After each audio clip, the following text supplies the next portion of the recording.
ডাব্লিউবিএসসিটি polytechnic কিন্তু counselling চালু হয়ে গেছে এবং পলিটেকনিক কাউন্সিলিং কিন্তু চলছে। সেখানে দাঁড়িয়ে খুব গুরুত্বপূর্ণ এই ভিডিওটা তোমাদের জন্য।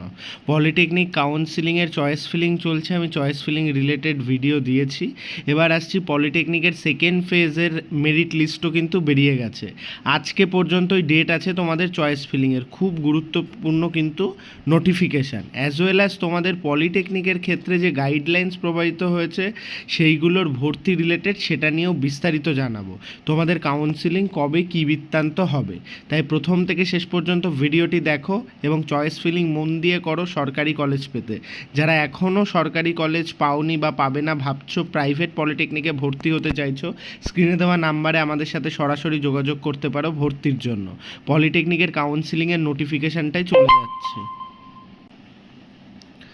তোমাদের যে পলিটেকনিক কাউন্সিলিং নোটিফিকেশান, সেই নোটিফিকেশান অনুযায়ী কিন্তু তোমাদের চয়েস ফিলিং থাকবে 30 তারিখ পর্যন্ত ফার্স্ট ফেজের, এবং ফার্স্ট ফেজের রেজাল্ট বেরোবে কিন্তু 1 তারিখে, এবং সেই 1 তারিখে কিন্তু প্রফেশনাল সিট বুকিং এবং অ্যাডমিশান 1 তারিখ থেকে চালু হবে, আগস্টের 4 তারিখে শেষ হবে।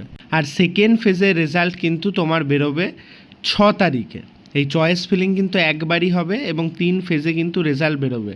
তাই চয়েস ফিলিং করার সময় কিন্তু খুব সাবধান। এই কাউন্সিলিং প্রসেস তোমার শেষ হচ্ছে কিন্তু 14 তারিখে। তার পরবর্তীতে কি অন্য কোনো কাউন্সিলিং হবে কি না সেটা রিলেটেড কোনো আপডেট নেই।